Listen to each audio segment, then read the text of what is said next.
자, 그러면은 이제 실제적으로 요 복잡한 시스템이 이렇게 구성이 되어 있다. 이거 보게 되면은 시스템이 뭔가 되게 복잡해 보이죠? 이런 복잡해 보이게 되는 시스템을 전달함수로 간단하게 한번 표현을 해보도록 하겠습니다. 자, 이 부분은 여러분들이 저기 플립러닝 할 때 이 부분을 문제를 한번 실제 해보도록 하겠고요. 여러분 한 번씩 문제 풀어보고 오는 게 도움이 될 것 같은데요. 간단하게 이 다음 장을 보면서 설명을 하도록 하죠. 자, 앞에서 보게 되면은 요 RS가 있고 그 다음에 요 합점을 통과한 게 ES다라고 우리가 한번 정의를 했죠. 자, 그래서 요 ES를 한번 이렇게 정의를 하고요. 그 다음에 자, ES가 요 S라고 하는 요 시스템을 통과했을 경우에는 SES가 되는 거고요. 그 다음에 S를 한 번 더 통과하게 되는 거니까 S제곱 ES가 이렇게 되는 거죠. 자, 그래서 여기 보게 되면은 요 피드백 시스템을 이렇게 각 지점을 통과했을 때 요 부분에 값을 이렇게 써주게 됩니다. 자, 다음에 여기 보게 되면 화살표가 이렇게 돼 있죠. 여기서 뭔가 여기는 분점이잖아요. 분점에서 요 에러 함수가 각각의 이쪽에 있는 계통에도 뭔가 들어가게 되네요. 여기에 이 계통을 통과하게 되면은 얘는 S분의 ES가 되는 거고, 그 다음에 요 두 개를 합해지게 되면은 요 지점의 값은 S 제곱 플러스 ES에 더하기 S분의 ES 하는 형태가 됩니다. 근데 여기 보니까 여기에서 한 번 더 끊어가지고 이렇게 다시 이쪽으로 들어가게 되네요. 그래서 요 지점의 값이 되는 거겠죠. 자, 다음에 최종적으로 여기 보면 여기 S분의 1이 있죠? 그러면 요 값이 한번 이 블럭을 통과하게 되면은 자, 요 형태가 출력값이 되게 되는데 여기 보게 되면 화살표가 또 하나 있잖아요. 그러면은 쭉 나가서 요게 또 S로 이렇게 통과를 하게 되네요. 자, 그러면은 여기 CS에 CS 이렇게 되고 요 부분이 다시 이렇게 들어가게 됩니다. 자, 그렇게 되면은 요 관계식에 의해 가지고 요 출력에 대한 게 여기 하나 튀어나오게 되고요. 그 다음에 여기 보게 되면은 요 ES하고 RS, CS의 관계식이 요 부분이 나오게 되죠. 자, 그래서 ES는 여기 있는 RS, 그 다음에 여기 CS가 요거니까 요 출력이 되는 거고, 그 다음에 SCS에 이거를 뺀 형태, 여기 마이너스라고 했으니까 여기도 마이너스니까 뺀 형태가 되는 거죠. 자, 이렇게 해서 두 개의 연립방정식이 나오게 되는데요. 자, 이거를 최종적으로 RS하고 CS로 이렇게 풀어보게 되면은 자, 요 복잡하게 구성되어 있는 시스템이 이렇게 전달함수 하나로, 근데 이건 지금 4차식이죠. 4차식이니까 해석하기는 조금 까다로울 수가 있는데 어쨌든 요 4차식의 형태로 표현될 수가 있다라는 거를 해볼 수가 있습니다. 자, 그래서 이 부분을 우리가 플립러닝 때 피드백 시스템을 이렇게 등가 전다 함수로 만들어 보는 거를 한번 연습을 해보도록 하겠습니다. 앞에서 복잡하게 구성되어 있는 이제 시스템을 간단하게 하나의 전달 함수로 만드는 방법을 살펴봤는데요. 그러면은 이번에는 우리가 지금까지 배웠던 이 2차 피드백 시스템이라고 해서 우리가 지금 배웠던 이 시스템을 피드백으로 했을 경우에 이제 어떤 형태로 나오는지 한번 살펴보도록 하겠습니다. 자, 이 전달함수 형태는 여러분들이 기억하는지 모르겠는데 여기 S 곱하기 S 플러스 A 분의 K라는 형태는 실제 우리가 앞에서 배워봤던 전기를 그다음에 기계적인 운동으로 변형시켜주는 모터를 모델링할 때 우리가 이런 형태의 전달 함수가 나온다라고 배웠었죠. 자, 그러면은 이 모터에다가 모터의 회전 속도를 감출할 수 있는 센서 장치를 장착을 할 경우에 그럼 전달 함수가 어떻게 바뀌게 되는지 그걸 한번 살펴보도록 하겠습니다. 일단은 이제 간단하게 하기 위해 가지고 뭐 모터의 회전 속도가 있는데 회전 속도가 실질적으로는 전압으로 바뀌어야 되기 때문에 자, 여기에 어떤 HS가 들어가야 된다 라고 이렇게 해야 되지만 일단은 우리는 여기에서 간단하게 이렇게 진행하기 때문에 이 부분을 그냥 곧바로 이렇게 출력에다가 넣어서 연결을 해보도록 하겠습니다. 실제 이렇게는 안 되지만 뭐 우리가 이렇게 피드백을 할 경우에 이런 식으로 만들면 된다 이렇게 가정을 하는 거니까요. 자, 이렇게 이루어져 있는 시스템의 경우에 어떻게 되는지 한번 살펴보도록 하겠습니다. 자, 여기 보시면요. 그러면은 자, 일반적으로 여기 분점에서 자, 여기 분점이죠. 자, 분점에서 자, 이렇게 빠져나왔을 경우에 만약에 이쪽 부분이 이렇게 입력으로 곧바로 연결된다. 아니면은 뒤쪽에 어느 장치에 합점해서 연결이 된다라고 이렇게 했을 때 만약에 이렇게 요 전달함수가 실질적으로는 자 1이 될 경우에는 이렇게 생략하고 사용할 수가 있습니다. 자, 그래서 여기 출력이 곧바로 이렇게 입력으로 들어오는 경우, 자 이럴 경우에는 아무것도 없어도 여기 안에 전달함수가 1이라는 형태가 생략되어 있는 거다라고 이렇게 이해하면 되겠습니다. 자, 이 경우 같은 경우에는 그래서 피드백 함수가 1이 되는 경우가 되는 거겠죠. 자, 그러면은 앞에서 우리가 이 전달함수를 배웠을 때 이 전달함수의 등가 전달함수, 자 피드백 함수에 대해서 등가 전달함수는 이 공식이 된다고 했죠. 자, 그래서 이 피드백 시스템이 자 이렇게 하나의 전달함수로 표현이 될 수가 있다라고 하는 거는 자 앞에서 우리가 이렇게 배웠었죠. 자, 이 형태가 얘를 간단하게 하면은 복잡한 게 이렇게 하나의 전달함수로 표현을 할 수가 있다라는 게 앞에서 다뤘던 내용이겠죠. 자, 그러면 여기 있는 시스템을 그대로 한번 입력을 해서 넣어보도록 하겠습니다. 자, 이 등가 전달 함수에 대한 공식에 보게 되면은 GS는 요 놈이 되는 거고요. 그 다음에 HS는 방금 우리가 그냥 1로 이렇게 가정을 하고 입력을 해봤습니다. 자, 그러면 얘가 1이라고 했을 경우에 그대로 공식을 넣어가지고 풀어보면 어떻게 돼요? 자, GS가 S 플러스 S 플러스 A분의 K 형태고 S 곱하기 S 플러스 A분의 K 형태가 분모하고 분자 이렇게 둘 다 들어가게 되는데 분모에는 자 1이 하나 더 추가가 되는 형태인 거죠. 자, 그리고 앞에서 보게 되면은 자, 여기 플러스 마이너스 부분이 있는데 자 여기서는 출력을 마이너스를 해줬습니다. 자, 그래서 플러스하고 마이너스로 해서 자 에러 함수는 작게 가려고 이렇게 노력을 하게 되는 거겠죠. 자, 그래서 마이너스가 됐을 경우에는 부호가 이렇게 플러스가 되는 거고요. 그 다음에 만약에 플러스일 경우에는 마이너스로 써주면 되겠습니다. 자, 그래서 요거를 공식을 이렇게 풀어주게 되면은 이 부분이 이렇게 분자로 넘어가게 되죠. 자, 그래서 이 형태로 보내주게 되고요. 자, 이렇게 되면 분모하고 분모가 약분이 되는 거니까 S 곱하기 S 플러스 A라고 하는 형태에다가 플러스 K. 자, 이거는 분자에 있던 거죠. 분자에 있는 게 이게 들어가게 되고요. 그 다음에 분모는 K 그대로 살아 있습니다. 자, 그래서 이거를 풀어주게 되면은 자, 이런 형태가 되는 거죠. 자, 그래서 다시 정리해 보게 되면은 자, 모터 시스템을 보게 되면은 모터 시스템에서 S 곱하기 S 플러스 A. 그러니까 이 부분은 S 제곱 플러스 AS가 되는 거겠죠. 자, 근데 이 모터에 있는 장치에다가 센서를 달게 되면은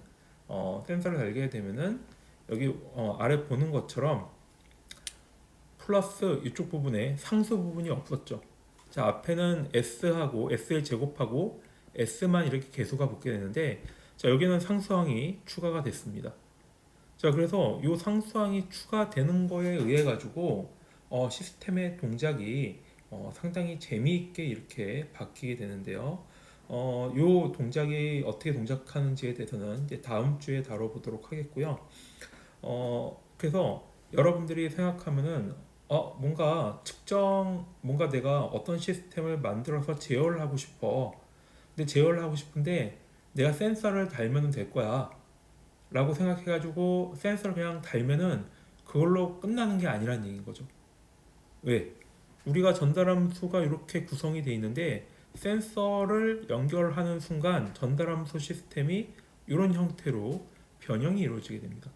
그리고 이 변형에 의해 가지고 동작이 내가 의도한 거하고는 조금 다르게 아니면은 많이 다르게 아니면은 완전히 망하거나 자 이런 세 가지가 발생을 할 수가 있습니다. 자 그럼 우리는 최소한 망하지는 않게 만드는 게 우리 제어 시스템 공학의 목적이 되는 거겠죠. 자 그러면은 이 다음 부분에 대해서는 이 동작에 대해서는 다음 주에 얘기하도록 하고 이 다음 이슈에 대해서 한번 얘기를 해보도록 하겠습니다. 자, 우리가 지금까지 전달함수에 대해서 이렇게 복잡한 시스템을 하나의 등가 함수로 만드는 것을 작업을 해봤는데요. 자, 이번에는 이제 상태 방정식을 이용한 또 표현 방법에 대해서 살펴보도록 하겠습니다. 앞에서 이제 전달함수를 이용한 블록 선도라고 이렇게 얘기를 했었죠. 자, 그래서 여기서 상태 방정식인 경우에는 블록 선도가 아니고 신호 흐름 선도다 이렇게 표현을 하게 됩니다. 이 상태라고 하는 게 실제 전달함수를 이용하는 거하고 그 다음에 상태 방정식을 표현하는 거하고 조금 취급하는 게 다르기 때문에 요 표현하는 방법도 다르게 됩니다. 자, 가장 중요한 개념이 어떻게 얘기를 하냐면은 신호 흐름 선도에서는 제어 시스템을 가지하고 그 다음에 마디로 이렇게 표현을 하게 됩니다. 자, 그래서 요 가지하고 마디가 놓여지게 되는데 자, 이게 또 보게 되면은 앞에서 전달함수 표현 방법하고 조금 다른 부분이 있습니다. 자, 그럼 왜 이렇게 다르게 하냐? 뭐 이유는 상태 공간 표현으로 해석할 때 유리하게 해석할 수가 있기 때문에 신호 흐름 선도를 쓰게 되는 거죠. 자, 그래서 전달함수일 때는 블록 선도, 그 다음에 상태 공간 표현할 때는 신호 흐름 선도. 자, 이렇게 사용한다라고 알아두시면 되겠습니다. 자, 신호 흐름 선도의 특징은 앞에서 우리가 상태 방정식, 상태 공간 표현을 가지고 얘기했을 때처럼 여러 개의 입출력을 동시에 표현하는 게 가능한 또 장점이 있죠. 자, MIMO가 멀티 인풋, 멀티 아웃풋의 약자다라고 이렇게 우리가 배웠었죠. 자, 보게 되면은 그럼 이제 차이가 구체적으로 어떻게 되느냐 한번 살펴보도록 하겠습니다. 자, 여기 보게 되면은 가지는 자, 시스템을 의미를 하게 됩니다. 자, 그래서 가지라는 게 결국은 뭐냐면 이렇게 짝대기를 얘기를 하는 겁니다. 자, 그래서 짝대기고 여기다가 화살표를 표시를 해주게 됩니다. 그래서 요게 시스템이라고 표현하는 거죠. 자, 우리가 일반적으로 보게 되면은 블록 선도 같은 경우에는 GS라고 해가지고 요 자체가 어떤 장치가 된다 이렇게 했죠. 장치의 동작을 GS로 이렇게 얘기를 했는데 요 장치가 되는 부분은 이렇게 화살표로 이렇게 표현을 하게 됩니다. 조금 이상하죠. 자, 그리고 여기 보게 되면 우리가 신호라고 되어 있는 부분, 자, 입력 신호, 출력 신호라고 되어 있는 부분들은 자, 이렇게 동그라미로 표현을 하게 됩니다. 자, 그래서 이거를 마디다 이렇게 이름을 붙이게 됩니다.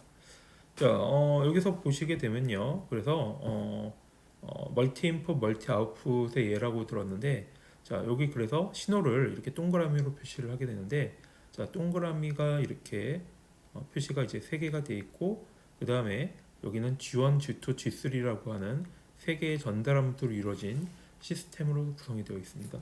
자, 그럼 이 시스템의 동작이 합해져서 여기 VS라고 하는 또 신호가 되는 거겠죠. 자, 그 다음에 여기에 또 이 부분들이 이렇게 각각 나눠져서 각각의 세 개의 출력, 자, 이렇게 표현을 할 수가 있겠습니다. 자, 그래서 신호 흐름 선도 같은 경우에는 전달함수 하고는 조금 다르게 이렇게 여러 개의 입력하고 여러 개의 출력을 하나의 이렇게 도면으로 표현하기가 조금 쉬운 부분이 있습니다. 자, 다음 장에 보게 되면요. 그러면 이제 블록 선도에 대응돼서 신호 흐름 선도로 표현을 하게 되면은 어떻게 되는지 한번 살펴보도록 하죠. 거꾸로 보게 되면은 신호 흐름 선도를 다시 블록 선도로 이렇게 뽑아내는 것도 또 필요한 일들 중에 하나입니다. 자, 앞에서 우리가 종속형, 병렬형, 그 다음에 피드백형이라고 하는 세 가지 형태에 대해서 배웠죠. 자, 종속형 같은 경우에는 그래서 요 박스로 해당되는 부분이 이렇게 화살표로 그려지게 됩니다. 자, 그 다음에 우리가 입력하고 출력 신호라고 되어 있는 부분들이 자, 이렇게 각각의 동그라미로 대응이 되게 됩니다.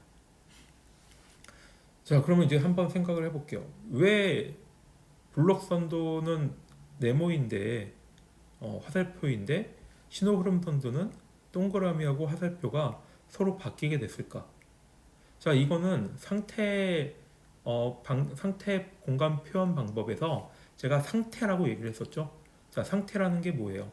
상태라는 게 우리가 어떤 시스템이 동작하고 있는 어떤 시점의 값을 얘기하는 거죠. 예를 들어 속도라든가 가속도라든가 아니면은 온도라든가.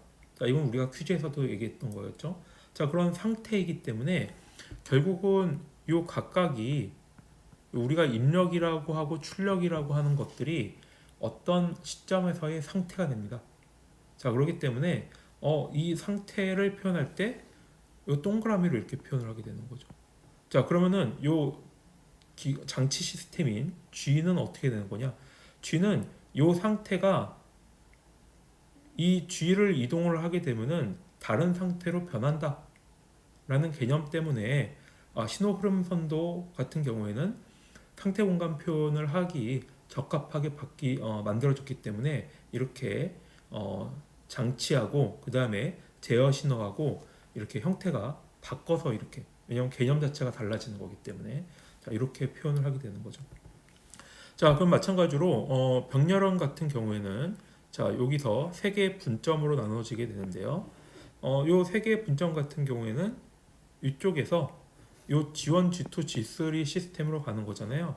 그렇기 때문에 요 상태가 나눠지는 게 아니고 요 G1, G2, G3가 이렇게 각각의 연결되는 형태가 됩니다. 자, 그러면 이거를 통과한 시스템은 X1, X2, X3가 되는데 자, 여기서는 X1의 상태 그거를 V1이라고 얘기를 하고 X2의 상태 V2, X3의 상태 V3 세 가지의 상태가 나눠지게 되는 거죠. 자, 그 다음에 여기에서 각각 합점해서 합해지게 되는데 이 합점에서 합해진 상태가 CS가 되는 거니까 이 부분을 CS라고 하고 자, 이렇게 들어가게 되는 거죠. 여기 보게 되면 1이라고 되어 있는데 자, 1이라고 하는 거는 이렇게 합쳐지는 거기 때문에 이렇게 합쳐지는 거기 때문에 CS를 이렇게 표현을 하게 되는 겁니다. 자, 마지막으로 피드백형 같은 경우에는 자, 여기 GS하고 HS가 있고 그 다음에 이렇게 표현들이 돼 있죠. 자, 그래서 신호 흐름 선도를 그릴 때 어떻게 하냐면은 일단 블록 선도에서 요 가지가 되는 부분들을 다 찾아냅니다. 자, 여기 보게 되면은 상태로 표현되는 부분이 이렇게 신호돌이 되는 거죠. 그래서 요 각각 신호가 되는 부분들, 자, 요것들을 이렇게 동그라미로 우선 표현을 해주게 됩니다. 자, 그 다음에 요 장치 시스템이 되는 부분, GS 부분이 있죠. 자, ES에서 CS로 가는 게 장치이기 때문에 자, 이렇게 GS로 표현을 해주게 되는 거고요. 그 다음에 CS에서 그 다음에 ES로 가게 되는 거죠. 자, ES로 가기 때문에 여기에서 이렇게 거꾸로 얘는 화살표가 이쪽 방향이 되겠죠. 자, 이렇게 하고 그 다음에 여기에서는 플러스고 여기서는 마이너스이니까 여기 이렇게 마이너스 HS 자, 이렇게 표현을 해주게 됩니다.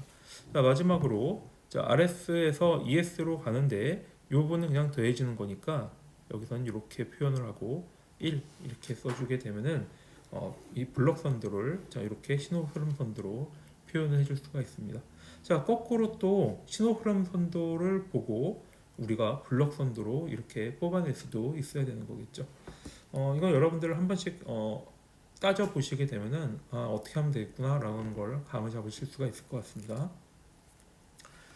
자, 그러면은 여기에서 신호 흐름 선도에서 전달 함수를 유도하는 방법에 대해서 살펴보도록 하겠는데요. 이거를 하려면은 일단 메이슨의 법칙이라는 거를 우리가 배워야 되는데 메이슨의 법칙은 이걸 먼저 설명을 해줄게요.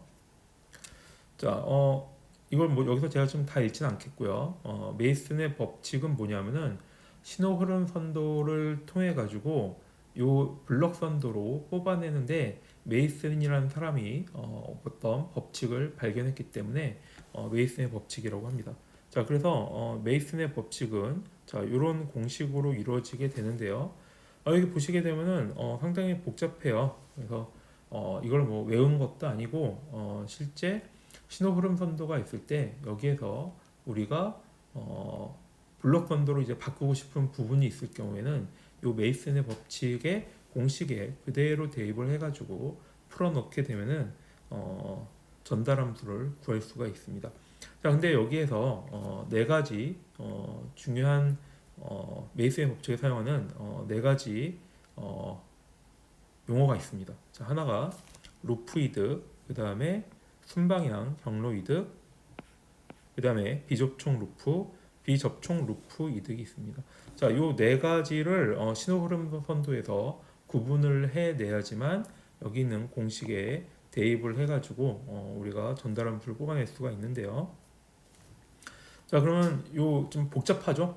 여기 보게 되면 G1, G2, G3, G4 시스템이 6개, 7개씩이나 있네요. 그 다음에 HS라고 하는 피드백 루프로 되어 있는 전달 함수가 3개. 자, 이거는 센서가 3개가 달려있다고 봐도 상관이 없겠습니다. 자, 그러면은 여기에서 요 방금 얘기했던 네 가지를 뽑아내는 것들을 한번 보도록 하죠. 자, 첫 번째 루프 이득이라고 하는 건 뭐냐면은 요 루프가 피드백하고 그 다음에 요 전달 함수가 이렇게 가는 방향. 여기서 보게 되면은 이거를 지우고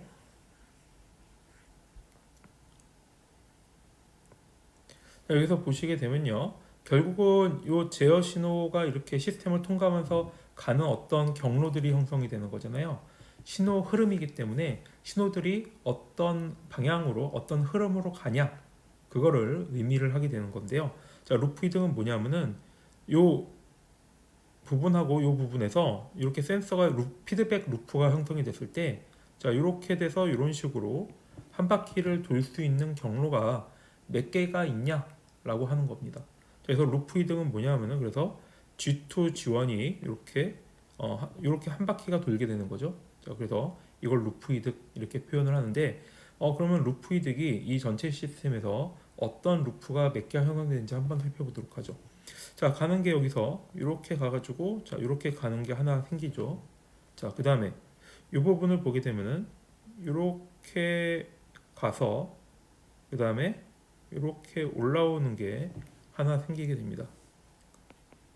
자, 그래서 이 부분에 시작해서 이쪽 방향으로 가서 다시 자기한테 돌아오죠.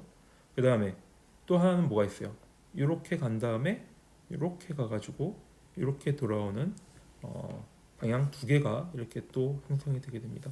자, 그래서 내가 출발을 해가지고 다시 자기 자신한테 돌아오는 경로. 자, 이거를 루프 이득이다 이렇게 얘기를 하게 됩니다.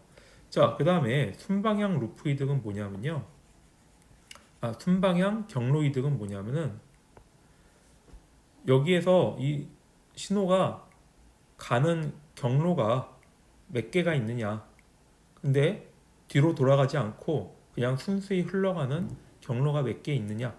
그거를 순방향 경로 이득이라고 얘기합니다. 자, 한번 살펴보도록까요? 자, 여기서 시작을 해가지고 이렇게 가고 이건 피드백이니까 이거 그냥 가겠죠. 쭉 가고 여기까지 쭉 갑니다. 자, 근데 여기서 보게 되면 갈림길이 이쪽으로 하나, 이쪽으로 하나가 되고 있죠. 자, 그래서 순방향 경로 이득은 이렇게 두 개가 형성이 되는데요. G4까지 갔다가 여기는 동일하고 자, G5로 가는 길, 그다음에 G6으로 가는 길.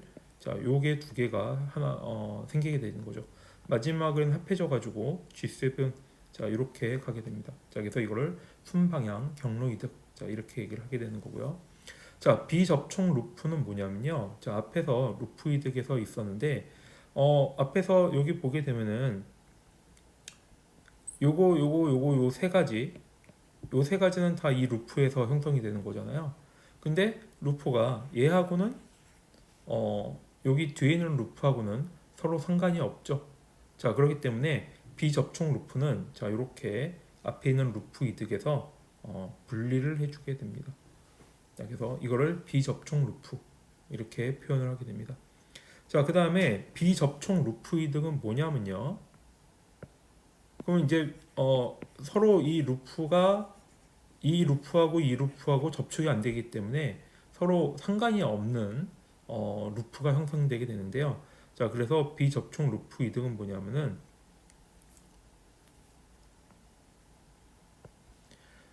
요 비접촉 루프하고 그 다음에 각각의 비접촉 루프가 이렇게 연결되는 게 얼마만큼 생기느냐 그거를 나타냅니다. 자, 그래서 비접촉 루프 이득은 자 G2H1 요거 하나에 그 다음에 G4에 해당되는 어디 있죠? 요렇게 자 요게 하나 할당이 되는 거고요. 그 다음에 또 G2H1은 자 여기 G4하고 그 다음에 H2에 대해서 루프가 하나 형성이 되는 거고요. 그 다음에 G2H1 자 G2H1에 마지막으로 이렇게 요 루프가 형성이 되게 되는 거죠. 자, 그래서 자 이거를 비접촉 루프 이득 자 이렇게 표현을 하게 됩니다. 자, 그래서 좀 복잡한데 결국은 이제 신호가 가는 게 어떤 경로에 따라 가지고 달라지느냐 자 그걸 표현하는 거기 때문에 자 이렇게 네 가지 형태로 나눌 수가 있습니다. 자, 그러면은 여기에서 메이슨 법칙에 여기 있는 순방향 경로의 수, 그 다음에 순방향 경로 이득, 그 다음에 이 부분이 좀 복잡하죠. 자, 1 플러스 시그마, 1 플러스 시그마, 1 마이너스 시그마에서 두 개, 세 개, 네 개를 취한 비접촉 루프 이득. 자, 이거를 통째로 넣어가지고 여기다가 분모에다가 넣어야 돼요. 계산하기 되게 복잡합니다. 자, 그 다음에 시그마 K에 대한 하향. 자, 요거를 말 그대로 여기다가 공식을 해서 넣게 되면은 그 전달함수로 이렇게 표현할 수가 있습니다. 간단한 거 같은 경우에는 이렇게 쉽게 이렇게 뭐 공식은 길지만 쉽게 되는데 좀 복잡한 시스템 같은 경우에는 이걸 따져가지고 넣는 것도 상당히 좀 일이 될 수 있는 거죠. 자, 마지막으로 상태 방정식을 곧바로 신호 흐름 선도로 변환하는 방법을 살펴보도록 하겠는데요.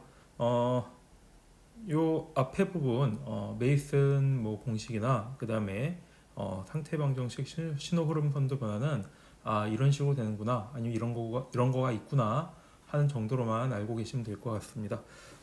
이 부분도 내용이 많긴 많은데 이 부분은 그냥 간략하게 소개하는 형식으로 넘어가도록 할게요. 자, 앞에서 보게 되면요, 우리가 전달함수를 표현을 할 때 이렇게 입력하고 출력, 그 다음에 전달함수 형태로 되어 있는데요. 자, 전달함수가 s 플러스 a분의 1이라고 하는 자 1차 항으로 되어 1차로 되어 있는 시스템을 한번 살펴보도록 하겠습니다. 자, 여기 보게 되면은 앞에서 요 전달함수로 이렇게 되어 있는데 이 전달함수를 우리가 상태 공간 표현 방법으로 상태 방정식으로 표현을 하게 되면은 자, 일반적으로 이렇게 표현된다고 했죠. 자, 그래서 자, 요거는 미분항이 되는 거고 그 다음에 여기에 입력 그 다음에 요 항의 원항 자, 이렇게 표현이 되게 됩니다.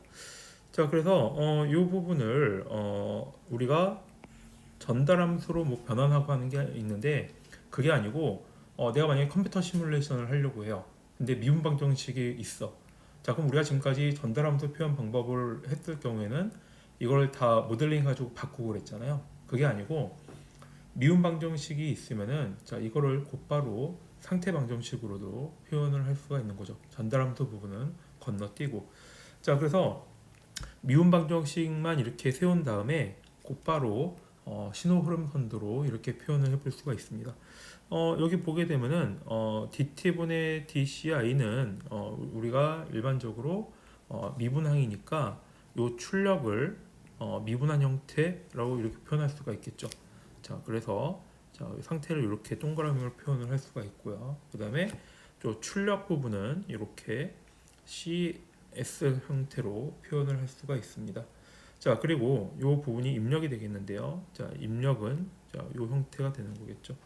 자, 그래서 요 전달 함수로 되어 있는 시스템의 기본적인 패턴은 자, 신호 흐름 미분 방정식으로 자, 이런 기본적인 패턴이 되는 거고요. 그다음에 이거를 그대로 신호 흐름 선도로 표현을 하게 되면은 자, 요 형태로 표현을 할 수가 있습니다. 조금 지저분하죠. 잠깐 지울게요. 자, 그래서 위에 있는 전달 함수가 밑에 있는 신호 흐름 선도로 이렇게 기본적인 패턴으로 바꿔줄 수가 있는 거죠. 자, 그래서 이런 개념을 이용을 해가지고 우리가 여러 가지 이런 복잡한 연립 방정식으로 표현된 미분 방정식을 곧바로 신호 흐름 선도로 표현을 해볼 수가 있습니다. 자, 이것도 뭐 지금 화살표가 엄청나게 복잡하죠. 자, 이거를 또 여러분들한테 이걸 또 하라 하면 또 진도가 너무 느려지기 때문에 이 부분은 간단하게 다음 장에서 자, 요거를 어떤 식으로 이렇게 바꿀 수가 있는지 정도만 설명을 하고 끝내도록 하죠. 자, 간단하게 이렇게 보게 되면 이거 하나만 갖고 설명을 할게요. 다음 장을 먼저 설명하고 다시 앞으로 오도록 하겠습니다. 자, 일반적으로 상태 공간을 이렇게 표현을 신호 흐름 선도로 표현을 하려면은 전달 함수 같은 경우에는 딱 하나로만 고정이 되어 있는데 상태 공간 표현 방법을 사용하게 됐을 경우에는 신호 흐름 선도가 상당히 여러 가지 종류가 나올 수가 있습니다. 자, 그래서 이거를 패턴으로 이렇게 일반적으로 나누게 되는데요.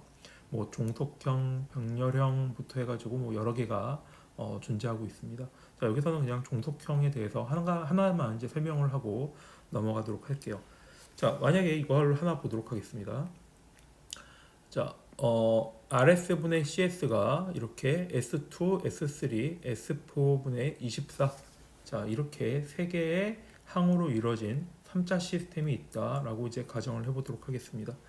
자, 그러면은 이 전달함수 같은 경우에는 이 전달함수를 각각 이렇게 블록으로 또 나눠볼 수가 있는데요. 자, 어떻게 나누냐면은 앞에는 분자가 24니까 24가 이렇게 곱해지는 형태라고 표현할 수가 있겠죠. 그 다음에 이거의 출력 이렇게 표현할 수가 있고요. 그 다음에 S분의 2, 그 다음에 S분의 3, S분의 4. 자, 이 세 개가 각각 시스템이 4개의 시스템으로 구성되어 있는 시스템이다 라고도 생각을 할 수가 있습니다. 자, 무슨 얘기냐면은 요게 부품 하나, 요게 부품 하나, 요게 부품 하나, 요게 부품 하나. 그래서 4개의 부품이 결합되어 있는 상태의 시스템이다 이렇게 생각을 해볼 수도 있는 거겠죠. 자, 그러면 여기서 우리가 상태를 표현할 때 요 전달함수의 결과물을 이렇게 x-1 이렇게 가정을 해볼 수가 있고요. 그 다음에 x2, x3 자, 이 각각이 미분 방정식으로 이루어져 있다라고 생각을 해볼 수 있습니다. 자, 이게 왜 그러냐면은 앞에서 RS분의 CS가 S 플러스 1이라는 형태로 되어 있을 때 기본적인 패턴이 이런 형식으로 이루어졌다 이렇게 얘기를 했었죠. 그 다음에 자, 이 기본적으로 이 패턴이 에 대한 미분 방정식은 자, 이렇게도 구성이 된다고 얘기를 했습니다. 자, 그래서 요 각각을 x1 그 다음에 요 출력을 요 부분을 x1, x2, x3라고 한다고 하면은 요 전달함수 같은 경우에는 x1의 미분 형태, 요 부분은 x2의 미분 형태, 요 부분은 x3의 미분 형태에 대한 전달함수다, 미분 방정식이다 라고도 생각을 할 수가 있는 거죠. 자, 그래서 세 개의 미분 방정식이 이렇게 분리를 할 수가 있습니다.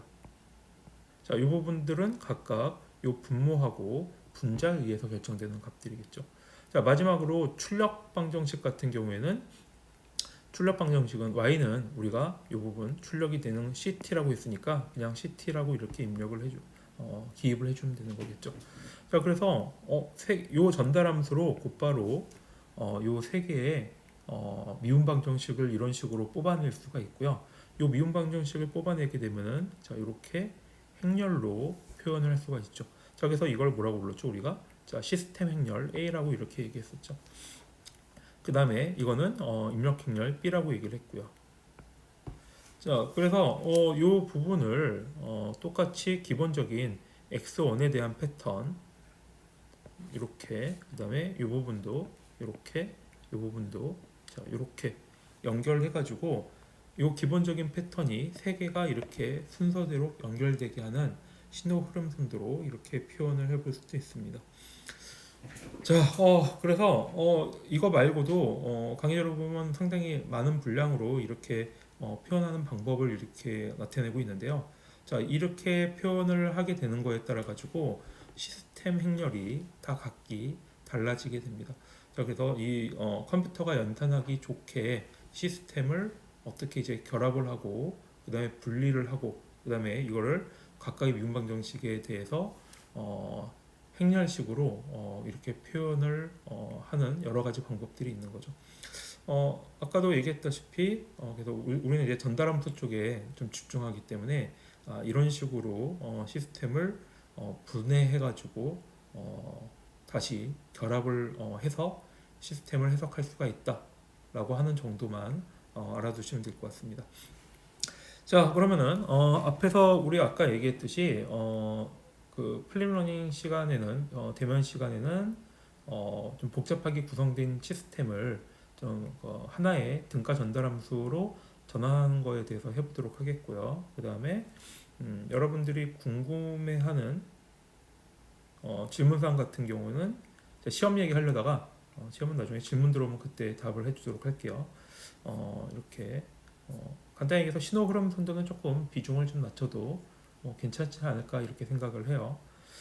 자 그러면은 우리 또 다음 시간에 보도록 하겠습니다. 자 그러면은 여러분들 다음 시간에 봅시다. 안녕.